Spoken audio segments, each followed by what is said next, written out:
2-3 दफ़ा हमारे घर में आए हैं, MI के बंदे आए हैं, ISI के बंदे हैं, एडिशनल डायरेक्टर आया है। चीफ़ जो है ना, सब जो चीफ़ हैं, जितने भी चीफ़ हैं, जितने भी प्राइम मिनिस्टर हैं, जितने भी चीफ़ जस्टिस हैं, वो हाई कोर्ट के हों या वो सुप्रीम कोर्ट के हों या वो आर्मी चीफ़ हों या वो इंटेलिजेंस टीम एजेंसी के चीफ़ हों, वो सब इस मामले में सब एक सफ़े पे हैं। इसकी पाकिस्तान में एक ही वजह है कि जो भी आदमी जो यहाँ पे पाकिस्तान में आइन की बात करता है, कानून की बात करता है, जमहूरियत की बात करता है, डिक्टेटरशिप के ख़िलाफ़ बोलता है, जर्नैलों के ख़िलाफ़ आवाज़ उठाता है, करप्ट जुडिशरी के ख़िलाफ़ बात करता है, करप्ट सियासतदानों के ख़िलाफ़ बात करता है, तो उसके साथ यही होता है। और जो सहाफ़ियों के अलावा भी जो दूसरे लोग हैं, वो भी अगर कोई बात ऐसी करता है तो उनको लापता कर दिया जाता है। लोगों के जो दूसरे लोग हैं, जो अशराफिया है, उनके केस जो है ना, वो कोई वज़ीर आज़म हो, साबका वज़ीर आज़म हो, या वज़ीर आला हो, साबका वज़ीर आला हो, या वज़ीर आज़म की बेटी हो, या साबका वज़ीर आज़म हो, तो उनके केस तो वो दूसरे दिन लग जाते हैं। तो मरियम नवाज़ साहबा भी हमारी तरह जो है एक सवाली बन के आई थी इस्लामाबाद हाई कोर्ट में, और हमारी इकट्ठी जो है ना, वो हमारी हेयरिंग होती थी आगे पीछे, उनकी भी हेयरिंग होती थी, वो भी आती थी अपने केस के सिलसिले में, और हम भी आते थे अपने केस के सिलसिले में। ये हुआ कि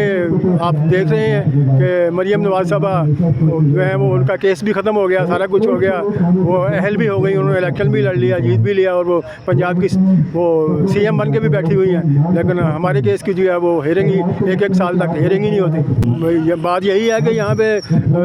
जुडिशरी हो या कोई दूसरे अदारे हों, सब जो है वो कहते हैं कि हाथी के पाँव में सबका पाँव है, तो सब जो है वो एस्टेब्लिशमेंट के नीचे हैं, सब वो अंडर प्रेशर है, कोई भी अदारा जो है वो बात नहीं कर सकता खुल के बोल। अब जो है ये तो अभी रिमार्क्स आने शुरू हुए, इससे पहले अतर मदल्ला साहब ने भी काफ़ी इस पर काम किया। उन्होंने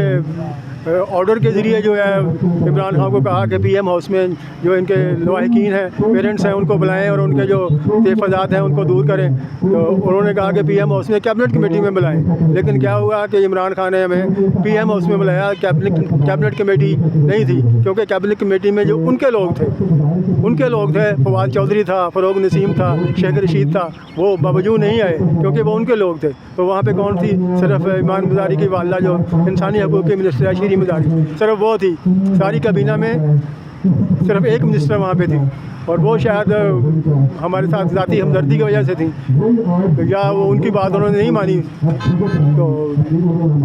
ये बात है। मुलाकात तो दूर की बात है, अभी तक तो वो ये भी नहीं माने कि वो हमारे पास है, अभी तो ये भी नहीं मानते, वो तो कहते हैं हमें पता ही नहीं है कहाँ पे। तो फिर कहाँ गए वो? जब ये कह रहे हैं बस ये जो है, हमने जब उसको मुदस्सर को गायब हुए 1 साल हुआ था, तो ये बात हमने PM हाउस में बताई है, हमने जो है वो इस्लामाबाद हाई कोर्ट में भी बताई, ये हमने जबरी गुमशुदा अफराद के कमीशन में भी बताई कि हमें 1 साल पहले जो है ना, जब 1 साल हुआ था मुदस्सर को, 1-1.5 साल, तो उस वक्त हमें एक बड़े मतलब ऑफिशियल बंदे से ना, जो कोई ISI में था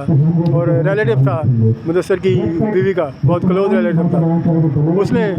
बताया था कि मुदस्सर जो है वो एबटाबाद में एक सेंटर में है वहाँ पे, और उसकी सेहत ठीक है, वो ठीक ठाक है, और वो आ जाएगा है, आप लोग फिक्र ना करें, वो ठीक है। उसके बाद फिर कोई इन्फॉर्मेशन मिली। 2-3 दफ़ा हमारे घर में आए हैं, MI के बंदे आए हैं, ISI के बंदे हैं, एडिशनल डायरेक्टर आया, इंस्पेक्टर आया, उन्होंने यही कहा जी नहीं, हम तो ये काम ही नहीं करते, ऐसा ये काम ही नहीं करते। अभी हमें फिर हाफ़िज़ साहब ने भेजा है कि किसी सेंटर में मुदस्सर अगर निकल आया तो फिर मैं जो है ना आप लोगों को सज़ा मिलेगी। आप लोगों को क्या समझते हैं मौजूदा आर्मी चीफ साहब से, मौजूदा चीफ जस्टिस से? नहीं, मेरा तो ख्याल है ये चीफ़ जो है ना, सब जो चीफ़ हैं, जितने भी चीफ़ हैं, जितने भी प्राइम मिनिस्टर हैं, जितने भी चीफ़ जस्टिस हैं, वो हाई कोर्ट के हों या वो सुप्रीम कोर्ट के हों या वो आर्मी चीफ़ हों या वो इंटेलिजेंस टीम एजेंसी के चीफ़ हों, वो सब इस मामले में सब एक सफ़े पे हैं। क्योंकि हमने देख लिया, आर्मी चीफ भी चले गए, नए आर्मी चीफ आ गए, चीफ जस्टिस भी 2 चले गए, तीसरे चीफ जस्टिस आ गए, साकब इंसार गया, मुर्दा बंदियाल आया, वो भी चले गए, 3 चीफ जस्टिस भी बदल गए। अब ये काजी फाइज़ साहब हैं,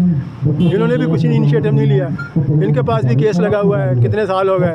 वो पहले वाला केस, वो हेयरिंग ही फिक्स नहीं हो रही। अभी दोबारा जब उन्होंने दरख्वास्त दी थी आमना मसूद जंजुआ ने, तो उन्होंने उसके बाद फिर उसको सुला दिया, उसको दोबारा उसकी हेयरिंग ही नहीं की। ये विरोध कर रहे हैं, आखिर में इनको क्या पैगाम देंगे? इनको यही पैगाम दे रहा हूँ कि आप अपनी आखिरत से डरें, और जिस तरह जो अशर इस मुल्क के डिक्टेटर्स का हुआ है, जो